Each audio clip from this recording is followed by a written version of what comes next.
नमस्कार, मैं हूं पूजा सिंह और आप देख रहे हैं राजपथ भारत। कहब तो लग जाई धक से। दोस्तों, आज कहब तो लग जाई धक से में बहुत ही गंभीर और सेंसिटिव इशू पर बात करने जा रही हूं। किसी का तो शौक ठहरा और किसी की जान चली गई। अब आप सोच रहे होंगे कि मैं किसके शौक की और किसकी जान की बात कर रही हूं। जनवरी और फरवरी के महीने में कई त्योहार ऐसे पड़ते हैं जैसे कि लोहड़ी और मकर संक्रांति, बसंत पंचमी, जिसमें पतंग उड़ाई जाती है। लोगों को पतंगबाजी का बहुत शौक होता है और लोग अपने घरों की छतों पर जाकर के पतंग उड़ाते हैं। पिछले कई दिनों से भी ये सिलसिला चल रहा है। लोगों का जो शौक है ये इस वक्त चरम पर है, क्योंकि ये त्योहार भी है, मौका भी है, दस्तूर भी है।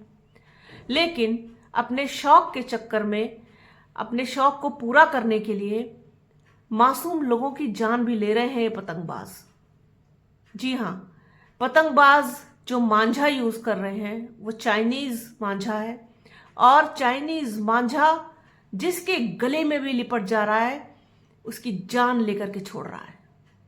आज से नहीं है ये घटनाएं पिछले कई सालों से होती आ रही हैं, लेकिन कभी इस पर गौर करने की जरूरत नहीं समझी गई, ना तो सरकार की तरफ से ना प्रशासन की तरफ से, कि इस पर रोक लगाई जाए, इसको बैन किया जाए कि ये कितनी दर्दनाक तरीके से लोगों की जान ले रहा है। खासतौर पर वो लोग जो दुपहिया वाहन पे होते हैं, साइकिल पे होते हैं, उनके गले में इस तरीके से लिपट जाता है कि मतलब निकलता ही नहीं है, फिर वो जान लेकर के ही निकलता है। इतनी बुरी तरीके से काट देता है गले को कि जिसके गले में लिपटता है उसकी मौत निश्चित है। इतनी खतरनाक चीज के सहारे लोग आसमान में उड़ती हुई पतंग का मजा ले रहे हैं, पतंगबाजी के शौक को पूरा कर रहे हैं। कल ही शाहजहांपुर में एक पुलिस के सिपाही की दर्दनाक मौत हो गई इसी मांझे की वजह से। अब आप सोचिए कि एक ऐसी चीज जो इतनी खतरनाक है, उसके बावजूद इसकी तरफ ध्यान देने का समय किसी के पास नहीं, इसका संज्ञान लेने का किसी के पास समय नहीं। सब बिजी हैं चुनाव कराने में, सब बिजी हैं मेलों का आयोजन कराने में, सब बिजी हैं, साल के 12 महीने बिजी रहते हैं। लेकिन ऐसी चीजों पर, ऐसी घटनाओं पर जो विचलित कर देती है मन को, परिवार बर्बाद कर देती हैं, किसी के सिर से बाप का साया छिन जाए, किसी का बेटा चला जाए, किसी का भाई चला जाए, किसी का भतीजा चला जाए, किसी को कोई परवाह नहीं। बस अपना शौक पूरा कर रहे हैं लोग, चाइनीज मांझे से पतंग उड़ा रहे हैं। किसी को नहीं पड़ी, ना सरकार को पड़ी, ना प्रशासन को पड़ी, ना पुलिस को पड़ी कि ऐसे लोग जो पतंग बेचते हैं, मांझा बेचते हैं, सद्दी बेचते हैं, चरखी बेचते हैं, कम से कम उनके यहाँ छापे तो डाले जाए कि वो कौन से मांझे का प्रयोग कर रहे हैं। और फिर सबसे बड़ी बात यह है कि उनके यहाँ छापे डाल करके क्या होगा? जहां से चाइनीज मांझा आ रहा है, जहां से एक्सपोर्ट हो रहा है, उन पर रोक लगाने की जरूरत है। आज से पतंग नहीं उड़ाई जाती है।